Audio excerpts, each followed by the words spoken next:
Taewon stood in front of the mirror and adjusted his diplomatic uniform for the fifth time.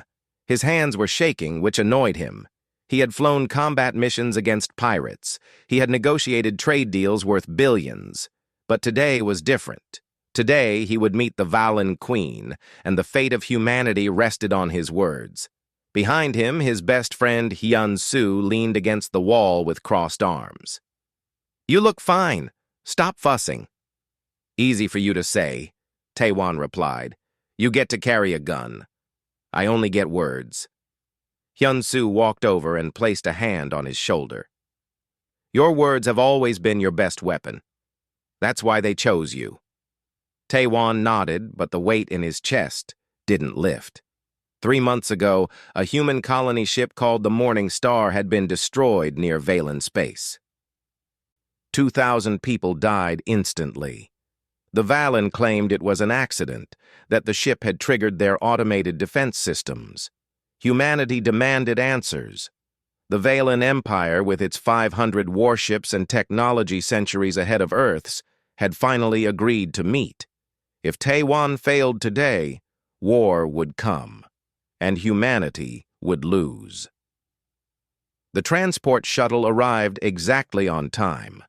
Taewon, Hyun-soo, and 3 other diplomats boarded the small craft. Through the windows, Taewon could see the Valen flagship.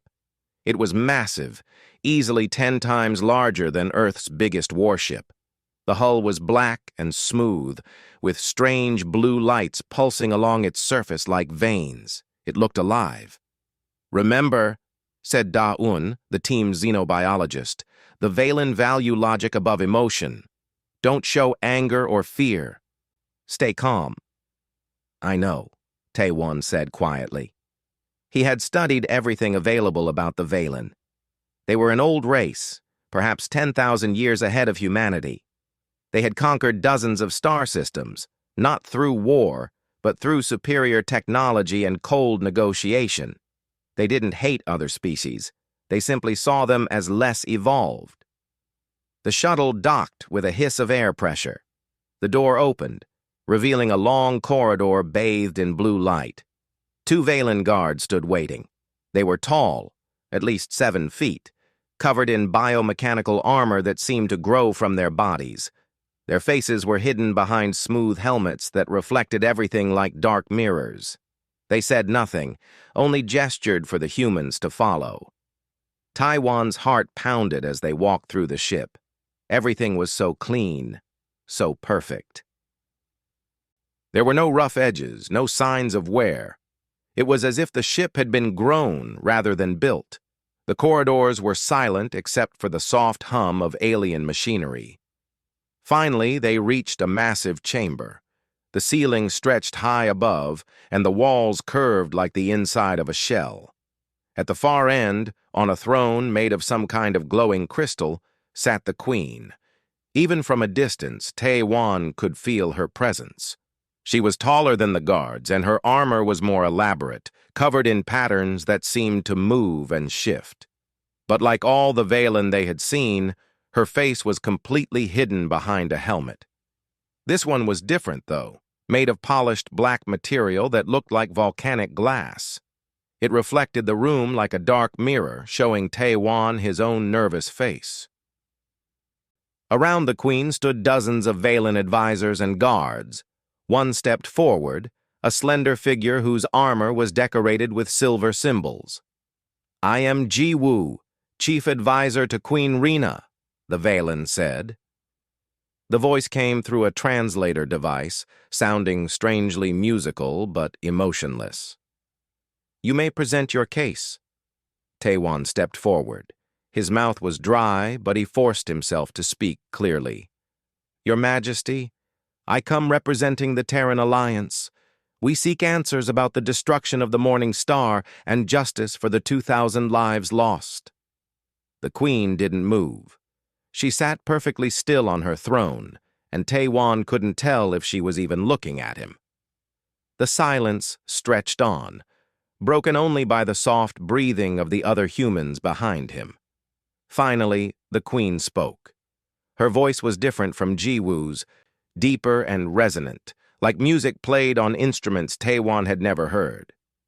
The Morning Star entered restricted space without authorization. Our defense systems responded according to protocol. This is not murder. This is consequence. The words hit Taewon like a punch, so cold, so dismissive. 2,000 people reduced to consequence. With respect, Your Majesty, Taewon said, keeping his voice steady. Our ship was off course due to a navigation error. It was clearly marked as civilian. Your systems should have sent a warning before firing. Should have? Jiwoo stepped forward. You presume to tell us what our systems should do? Your species has been in space for barely 2 centuries. We have maintained order in this sector for 10,000 years. Hyun-soo tensed beside Taewon, his hand moving toward his sidearm. Taewon raised a hand slightly, signaling him to wait. I presume nothing, Taewon said. I only ask for understanding. Yes, we are young. Yes, we make mistakes. But those 2,000 people were families. They were children, scientists, dreamers. They were people with hopes and futures. Doesn't that matter? Matter? The Queen leaned forward slightly. It was the first time she had moved. Define this word in your context. Taewon blinked. How do you explain that lives matter? It seemed so obvious, so fundamental. But looking at the Queen's blank helmet, at the emotionless stance of every Valen in the room, he realized the gulf between their species. It means, Taewon said slowly, that each life has value, that when someone dies, the universe loses something that can never be replaced. We humans believe that every person is unique. When they're gone, all their thoughts, their laughter, their love dies with them. That's why it matters. The Queen was silent for a long moment. Then she stood.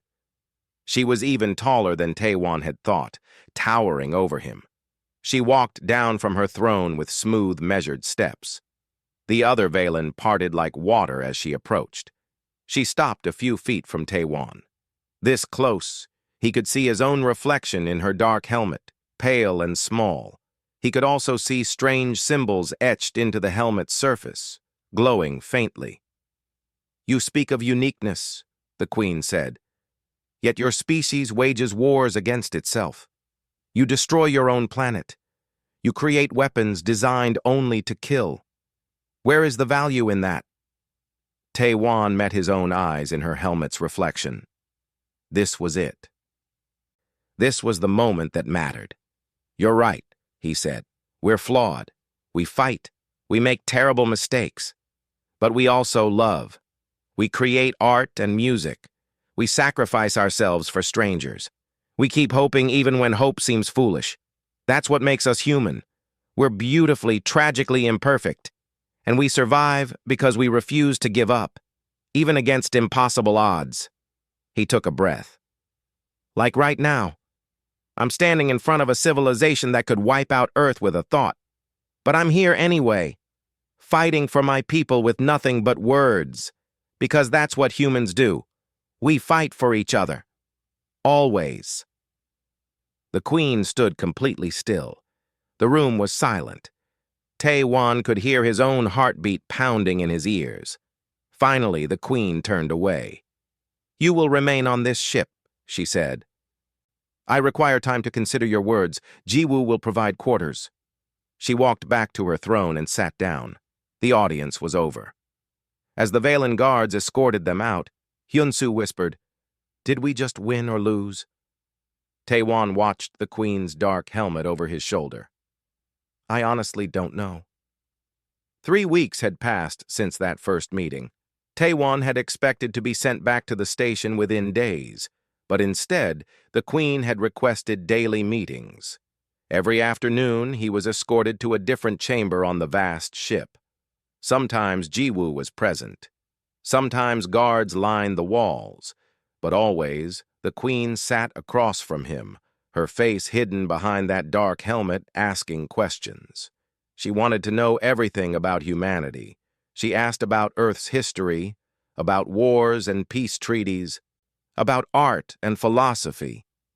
She asked about families, about how humans raised children, about why people fell in love.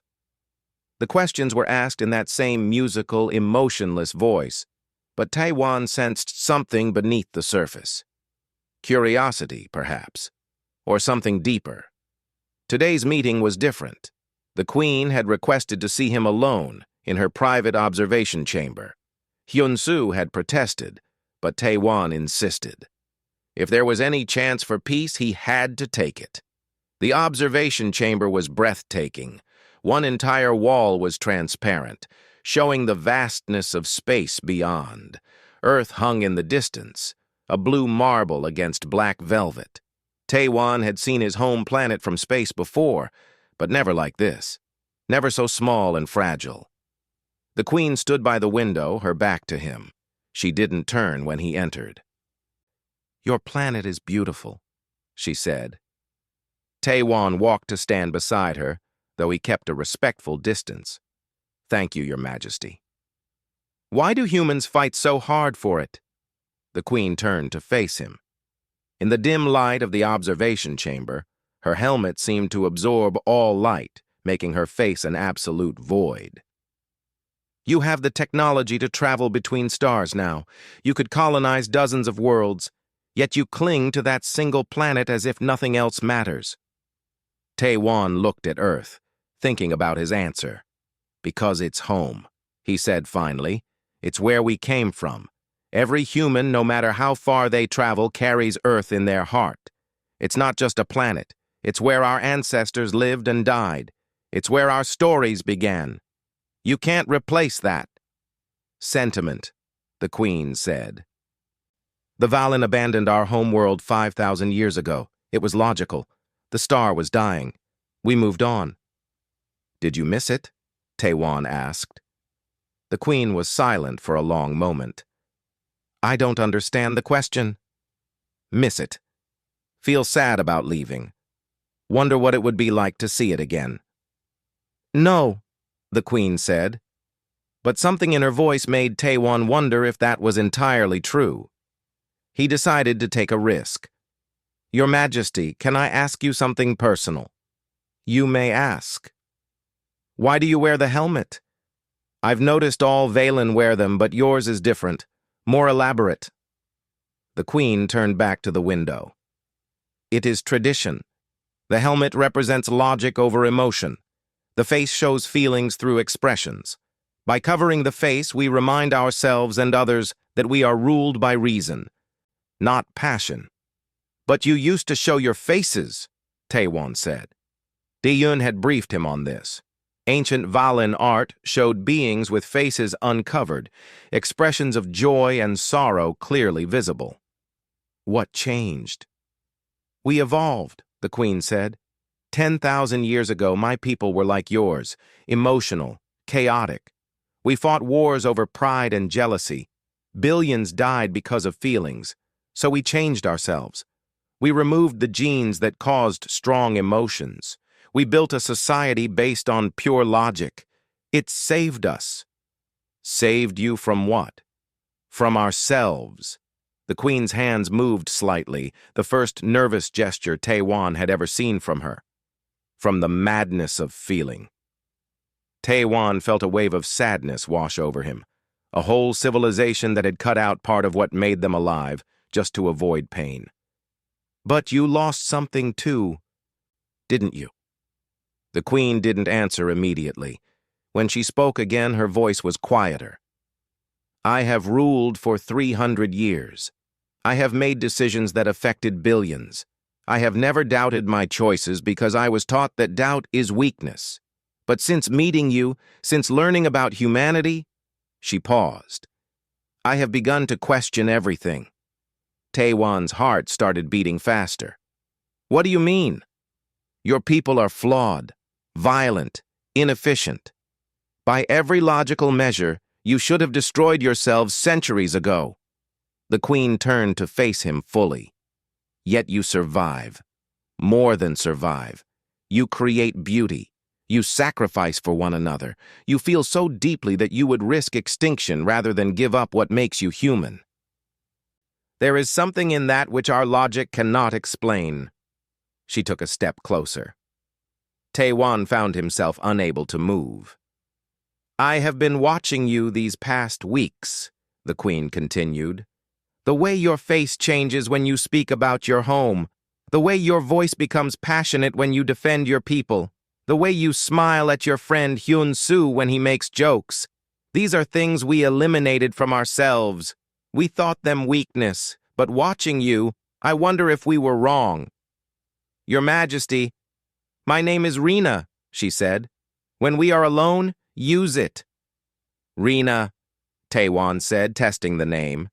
It felt intimate somehow, like a secret shared. Can I tell you something? When I first saw your people, I was terrified. You seemed so powerful, so cold. But these past weeks, talking with you, I've realized something. You're not cold. You're lonely. The Queen, Rena, stood perfectly still. If she had been human, Tae-wan would have said she was holding her breath. Lonely, she repeated. Another word I don't fully understand. It means feeling alone even when surrounded by others. It means wanting connection but not knowing how to achieve it. It means...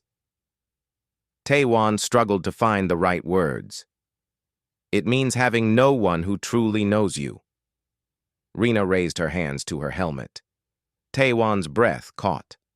What was she doing? For a Valan to remove their helmet before another is the ultimate act of trust, Rena said. Her fingers found the seals along the helmet's edge. It is reserved for family or for one who might become family. It means showing vulnerability. Showing the face means showing potential for emotion, for weakness. You don't have to, Tae-wan said quickly. I didn't mean to pressure you. I know. There was a hiss of pressurized air. That's why I want to. The helmet came free. Rena lifted it away from her face and set it aside on a nearby table. Tae-wan forgot how to breathe. She was beautiful beyond anything he had imagined. Her face was humanoid, but refined in ways that made his heart ache. High cheekbones, full lips. But it was the details that stunned him. Bioluminescent markings traced delicate patterns across her skin, glowing softly in shades of blue and silver. Her eyes were large and silver, catching the light like polished metal, but alive with depth. Her hair moved as if underwater, flowing around her shoulders in ways that defied gravity, each strand shimmering. But more than her alien beauty, it was her expression that broke something open in Tae-wan's chest. She looked uncertain, hopeful, afraid. All the emotions she claimed her people had lost showed clearly on her face. She was looking at him, waiting for his reaction. Tae-wan tried to speak but couldn't. His legs felt weak. The room seemed to tilt. He had negotiated with warlords without flinching. He had faced death in combat with steady hands. But this, seeing her face, seeing her truly for the first time, it was too much. His knees buckled. He caught himself on one knee, one hand on the floor to keep from falling completely. It wasn't fear. It wasn't shock. It was something else entirely, something that hit him like a physical force. He was falling in love, right there, in that moment, with an alien queen whose people had nearly destroyed his colony. It made no sense. It was impossible. But it was happening anyway. Tae-wan? Rena's voice carried concern. She moved toward him, then hesitated. Are you injured? Should I summon medical assistance? He looked up at her. Her silver eyes were wide with worry, her bioluminescent markings pulsing faster. She was afraid she had made a mistake. No, he managed to say. His voice came out rough. I'm not injured, I'm just... How could he explain this? I'm overwhelmed. Overwhelmed? She knelt down to his level, bringing her face close to his. Explain this word. Tae-wan looked into her eyes and saw his own reflection there, small and human and completely out of his depth. It means feeling something so strongly that your body can't handle it. It means being hit with emotion so powerful that you can't stand. Understanding flickered across her face. And seeing my face caused this? Yes. Why? Tae-Wan let out a shaky laugh. Because you're beautiful. Because you trusted me enough to show me. Because 3 weeks ago I thought you were my enemy, and now... He stopped himself. Now. She leaned closer, her strange hair brushing against his shoulder. Now I don't know what you are, Tae-Wan whispered, but I know I don't want you to put the helmet back on. Ever.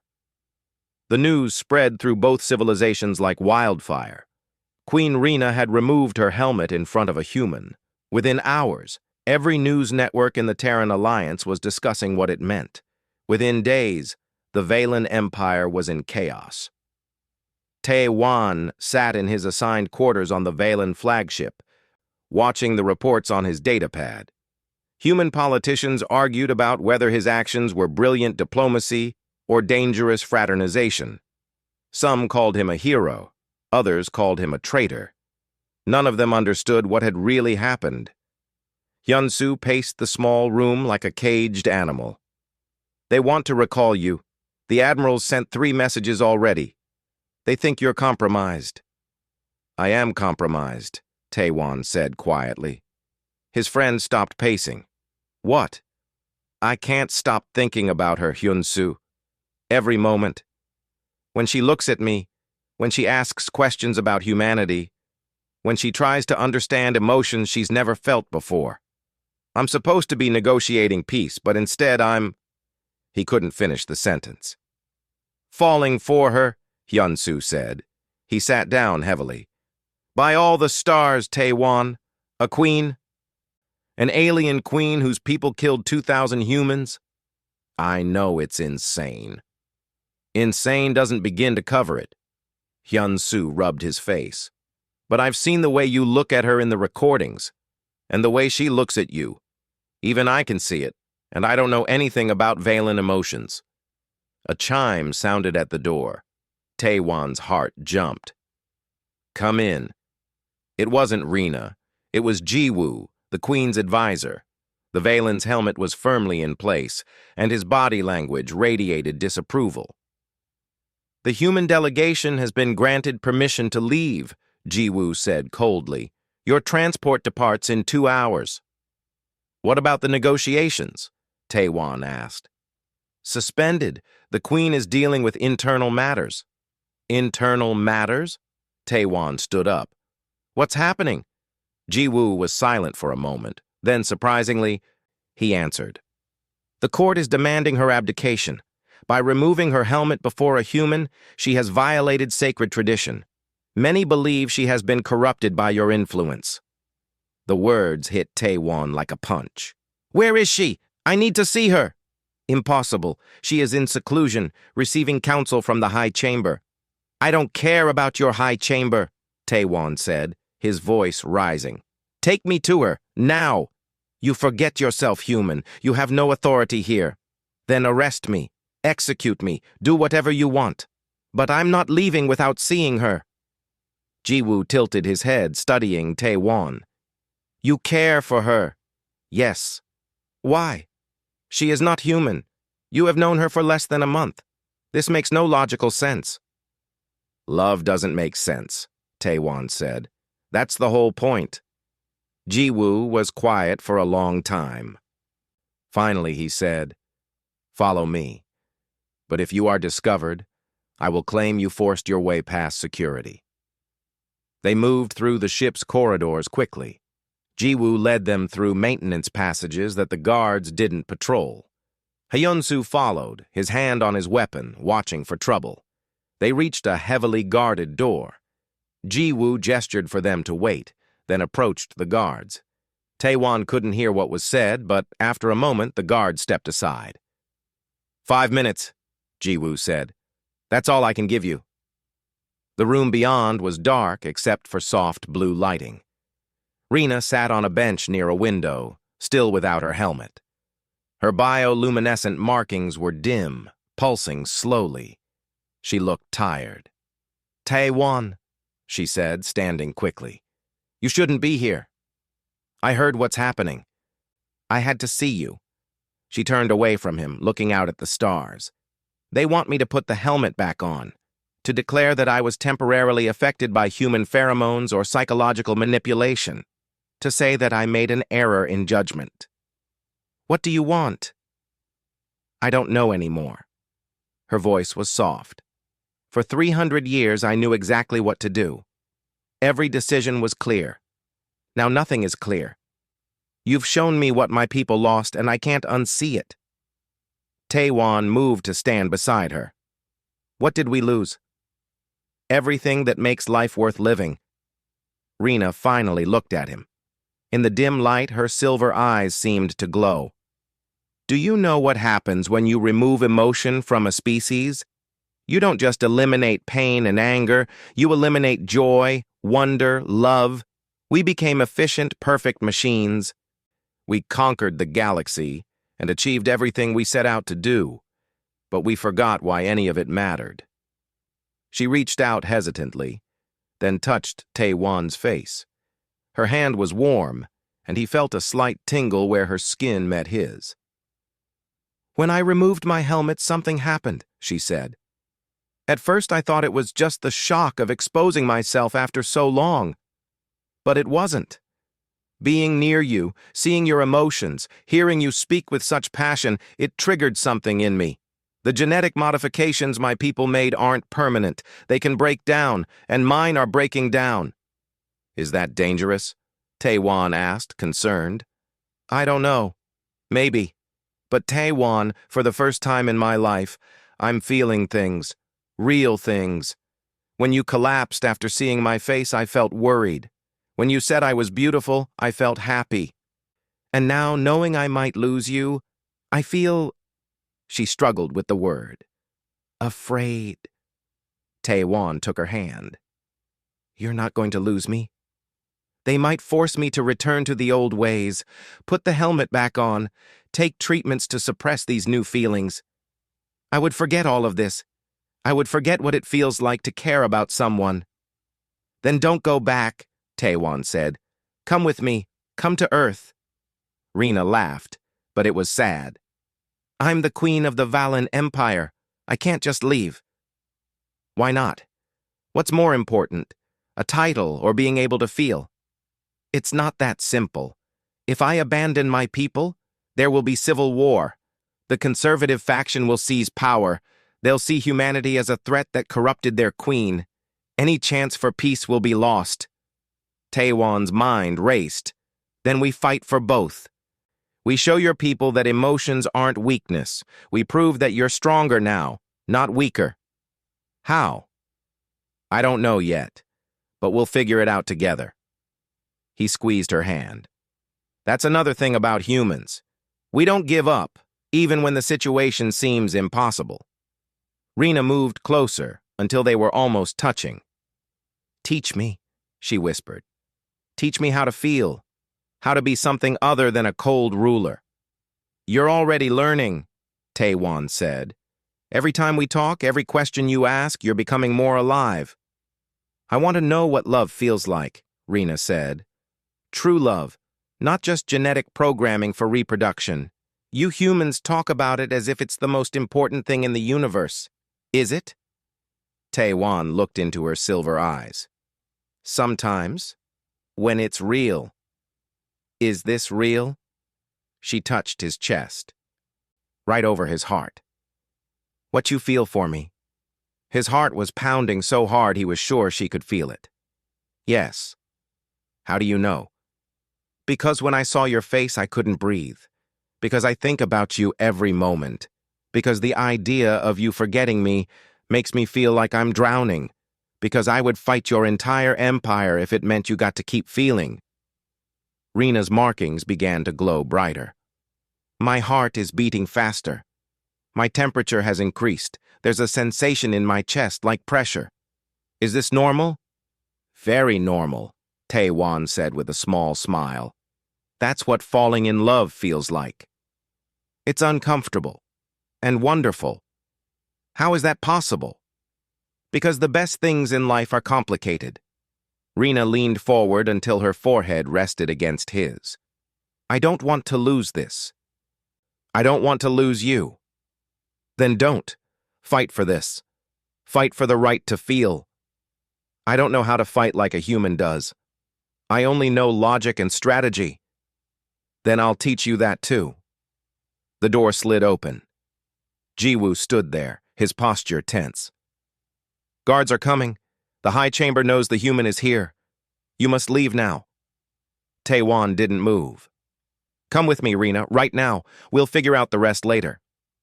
I can't, she said, but her hand tightened on his. If I run, it will only prove them right, that I've been corrupted, that emotions make us weak.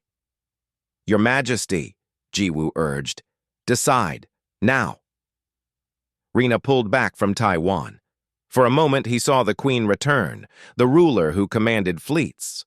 But her eyes were different now. They held warmth he had never seen in any Valen. Go, she told Taewon. I will handle the high chamber. But Taewon, listen to me. What happens in the next few days will determine the future of both our species. If I succeed in convincing the court, we may have a chance. If I fail... She didn't finish. Don't fail, Taewon said. I'll try. For you. For what you've shown me. She touched his face one more time. Thank you for teaching me how to feel. Whatever happens next, I won't forget that. Guards appeared in the corridor. Jiwoo pulled Taewon back. Go, now. As Taewon was led away, he looked back to see Rena standing alone in the dark room, her markings glowing like stars. She didn't put her helmet back on. Even with guards surrounding her, she kept her face bare. It was an act of defiance, an act of courage, an act of love. The situation exploded faster than anyone expected. Within 48 hours of Taewon returning to the human station, a Valen military commander named Kovan declared Rena unfit to rule. He claimed she had been contaminated by human influence and that emotions made her dangerous. Half the Valen fleet followed him. The other half remained loyal to the Queen. The Empire was splitting in two. On Earth, governments argued about what to do. Some wanted to take advantage of the chaos and attack while the Valen were divided. Others wanted to stay neutral. A few, like Taewon, wanted to help Rena keep her throne. You're not thinking clearly, Admiral Sang-woo said during the emergency council meeting. This is our chance to neutralize the Valen threat while they're fighting among themselves. If we attack now, we prove Kovan right, Taewon argued. We prove that humans are dangerous, and that Rena was wrong to trust us. She's one alien, another admiral said. One alien versus the safety of our entire species. She's trying to change her entire civilization, Taewon shot back. She's trying to make them more like us, more compassionate. If we abandon her now, we lose any chance of real peace. Da-eun, who had been quiet until now, spoke up. There's something else everyone should know. I've been analyzing the data we collected from the Valen ship. The emotion suppression in their species isn't permanent. It's maintained by bioregulators in their bodies. When Rena removed her helmet and spent time with Taewon, exposure to human pheromones and emotions began breaking down her regulators naturally. What does that mean? Sang-woo asked. It means other Valen could experience the same thing. If they spend enough time around humans, their emotions could return. The barrier between our species isn't as solid as we thought. That makes them more dangerous, someone said. Emotional Valen with superior technology? Or it makes peace possible, Taewon said. If they can feel again, they can understand us. They can choose cooperation instead of domination. The council dissolved into arguments. Finally, Sang-woo held up his hand for silence. Here's what we'll do. We stay neutral publicly. But Taewon, if you want to help your queen, you have my private blessing. Take a small team. Do what you can. But if this goes wrong, Earth will deny any involvement. It wasn't much, but it was enough. Taewon assembled a team quickly. Hyun-soo volunteered immediately, of course. Da-yoon came too, bringing medical equipment. A pilot named Mi-ra joined them, young but skilled. They took a fast courier ship, small enough to slip past the Valen blockades. The journey to the Valen flagship took 2 days. During that time, they monitored broadcasts from both sides. Kovin was broadcasting messages throughout the Empire, showing footage of Rena with her helmet off, standing close to Taiwan. He painted it as corruption, as weakness, as betrayal of everything the Valen stood for. But there were other broadcasts, too.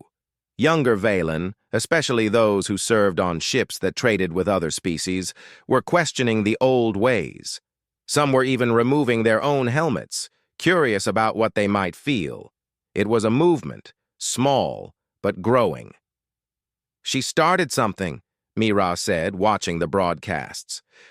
Whether she meant to or not. When they finally reached the flagship, they found it surrounded by both loyal and enemy vessels. A tense standoff. Any moment shooting could start. Hyun-soo managed to contact Ji-woo through secure channels. "We need to speak with the Queen." "She's preparing for a formal challenge," Ji-woo replied. "Kovan has demanded single combat. If she wins, the rebellion ends. If she loses, he takes the throne." "Single combat?" Taewon felt cold. "Can she fight?" "She was trained for battle like all Valen nobility, but she hasn't fought in centuries, and Kovan is younger, stronger. He's been preparing for this." "We have to stop this," Taewon said. "There is no stopping it. Valen law is clear. She must fight or abdicate." They managed to dock with the flagship during the chaos. Ji-woo met them personally, still without his helmet. Taewon noticed that his markings were visible too, glowing softly. "You removed yours too," Taewon said. "The Queen's courage inspired me," Ji-woo said simply. "If she can face her fear, so can I. Many of us have done the same. We call ourselves the Awakened." He led them through corridors filled with tense Valen. Some wore helmets, some didn't. The division was visible everywhere. They found Rena in an armory, being fitted with combat armor. When she saw Taewon, her whole face lit up. The change in her was remarkable. A month ago, she had shown no expression at all. Now, every emotion played across her features. "You came," she said. "Did you think I wouldn't? I hoped you would, but I wouldn't have blamed you for staying safe." She dismissed her attendants with a gesture. Once they were alone, she moved close to Taewon. "I've missed you. Is that strange? It's only been 2 days." "Not strange at all," Taewon said. He wanted to hold her but held back, aware they weren't truly alone. "Rena, you can't fight Kovan. There has to be another way. If I refuse, he wins by default. I lose the throne. Everything we've worked for ends. Then let me fight him." "Absolutely not. You're human. You wouldn't last 10 seconds against a Valen warrior." "Then we find another solution. We negotiate. We..." Taewon. She took his hands. "I've learned so much from you about being human, about feeling, but there are some things I must do as a Valen. This is one of them. I must face Kovan, or I'm not worthy to lead." Da-yoon stepped forward. "What if there was a way to level the field? The bioregulators in your system are breaking down naturally, but the process is slow. I could accelerate it, remove them completely. You'd have full access to emotions, including anger, aggression, fear, all the things warriors need." Rena looked uncertain. "I've spent 300 years learning to suppress those feelings. Now you want me to embrace them?" "Not forever," Da-yoon said. "Just for the fight. Kovan is fighting as a machine, cold, logical, predictable. But if you fight as someone who has something to lose, someone fighting for love, for hope, for the future, you'll have an advantage he can't understand." "Is it dangerous?" Taewon asked. "Removing the regulators all at once?" "Yes. Her body might not adapt quickly enough, but she's already started the process naturally." I'd just be finishing what already began. Rena looked at Taewon. What do you think? I think, Taewon said carefully, that the bravest thing you've ever done was removing your helmet. This is just one more step, but I'll support whatever you decide. Rena closed her eyes, thinking. When she opened them, there was steel in her gaze. Do it.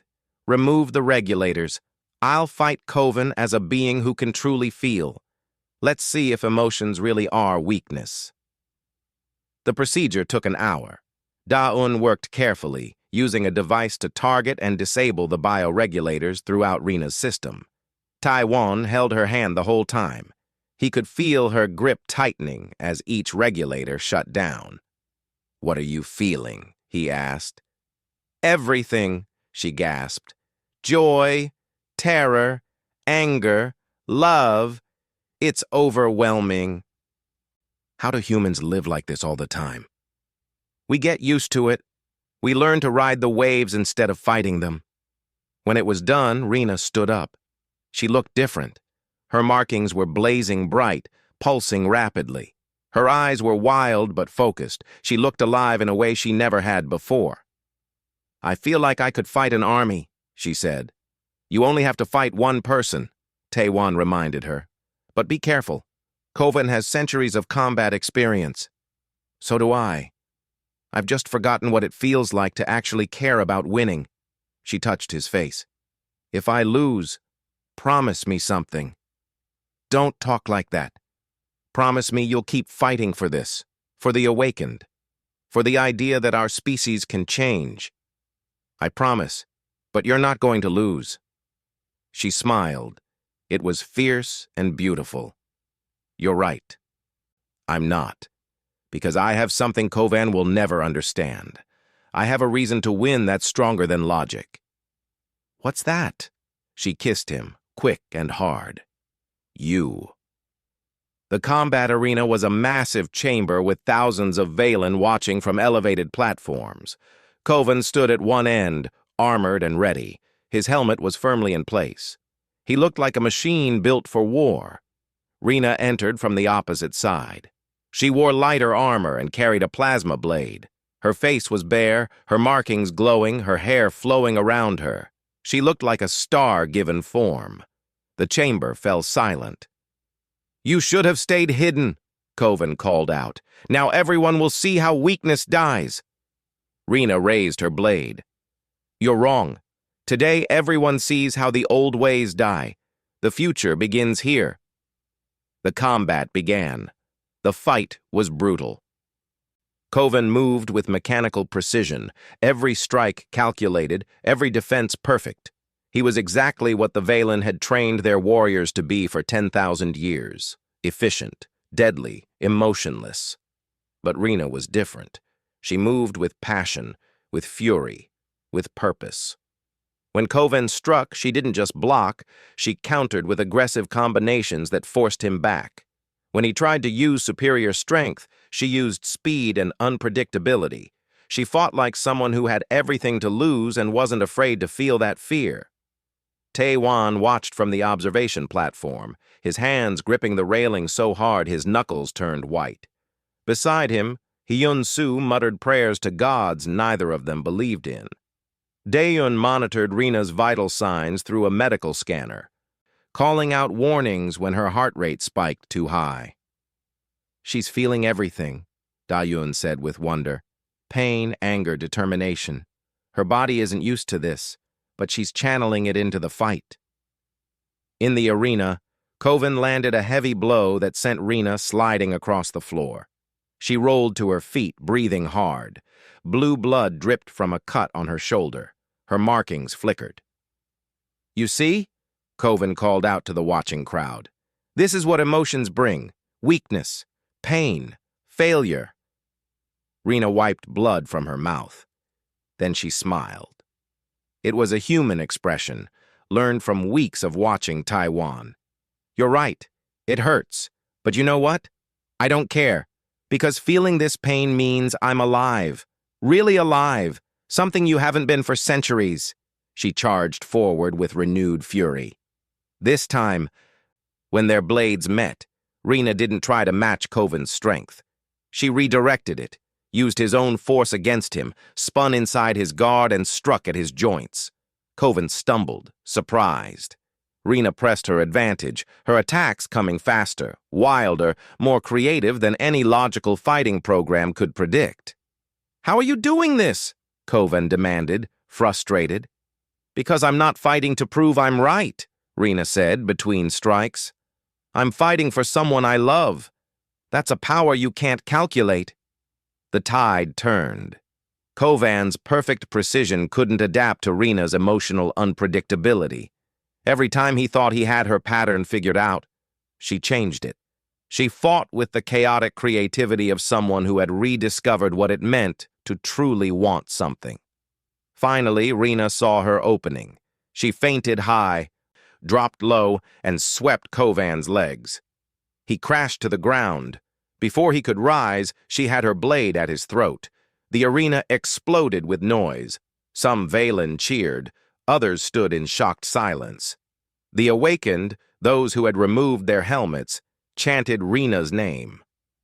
Rena stood over Kovan, breathing hard, her face showing exhaustion and triumph.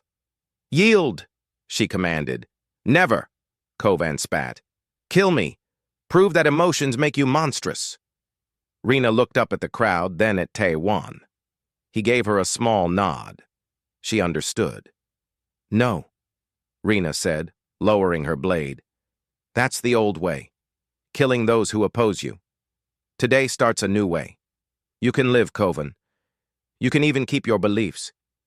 But you'll live in a world where others are free to choose differently." She offered him her hand. Kovan stared at it like it was a weapon. Finally, humiliated but alive, he took it. Rena pulled him to his feet. "The challenge is complete," Ji-Woo announced, his voice carrying through the chamber. "Queen Rena has proven her right to rule. All who opposed her must now acknowledge her authority." Not everyone was happy. Several Valen fleet commanders refused to accept the result and jumped their ships to distant systems. But most stayed. Most were curious about what came next. The weeks that followed were chaotic, but hopeful. Rena formally abdicated as supreme ruler, shocking everyone. Instead, she established a new government structure. The Valen Council, made up of both traditional and awakened members, would share power.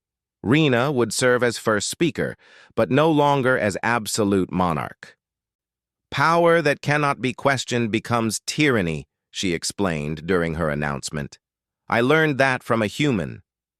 Humans and Valen began working together on joint projects. A colony was established on a neutral moon called New Hope. Both species could live there, learn from each other, study together. Mira and a Valen scientist named Bo-Ra became co-directors of the colony's spaceport. Sang-Woo and a reformed Valen admiral created joint defense protocols. The transformation wasn't easy. Many Valen struggled with newly awakened emotions: depression, anxiety, overwhelming joy.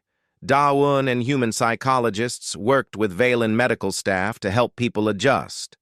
There were setbacks, there were conflicts, but there was also progress. 5 years passed. Tae-Wan stood in the main square of New Hope Colony, watching the evening sky. 2 suns were setting, painting the clouds in shades of purple and gold. The square was full of life. Human children played with young Valen, teaching each other games. Street vendors sold food from both worlds. Someone was playing music, a fusion of human melodies and Valen harmonics. "Beautiful, isn't it?" Rena appeared beside him, slipping her hand into his. She wore simple clothes now, not armor or royal robes. Her hair was tied back loosely, and her markings glowed with contentment. "It really is," Tae-Wan said. 5 years ago, I would have thought this was impossible." 5 years ago, I didn't know how to feel," Rena said. "Now I feel too much sometimes, but I wouldn't trade it for anything." A small figure ran toward them. "Mama! Papa! Watch this!" Their daughter, Hana, was 4 years old. She had Taiwan's dark eyes and Rena's bioluminescent markings. She was human, and Valen both, the first of her kind. The doctor said she shouldn't have been possible. Genetic compatibility between the species was supposed to be 0. But life finds a way, especially when love is involved. Hana demonstrated the trick she'd learned, using her natural bioluminescence to create patterns in the air. Human and Valen children gathered around, clapping and laughing. "She's going to change the world," Rena said softly. "She already has," Taiwan replied. "Just by existing, she proves that our species can become one." They walked through the colony together, hand in hand. They passed the memorial to the Morning Star, the colony ship that had been destroyed all those years ago. 2,000 names were engraved there. Humans who died in an accident that nearly started a war. Their deaths weren't meaningless anymore. They had become the catalyst for change, for understanding, for the alliance that now existed. The New Hope Academy stood at the colony center, a massive building where humans and Valen studied together. Today was graduation day. Taiwan and Rena were scheduled to speak. The auditorium was packed. Thousands of faces looked back at them, human and Valen, young and old, believers in the new way. Taiwan stepped to the podium first. "When I first met the Valen, I was terrified. You were more powerful, more advanced, more perfect than humanity could ever be. But I learned something important. Perfection isn't strength. The willingness to be imperfect, to be vulnerable, to risk failure for the chance at something better. That's real strength." He paused, looking at Rena. "My people survived because we never gave up our humanity. We fought. We loved. We hoped even when hope seemed impossible. That's what makes us human. And I'm grateful that the Valen were brave enough to learn from us." Rena took his place at the podium. "My people achieved everything we set out to accomplish. We eliminated war. We conquered disease. We spread across the stars. But we lost ourselves in the process.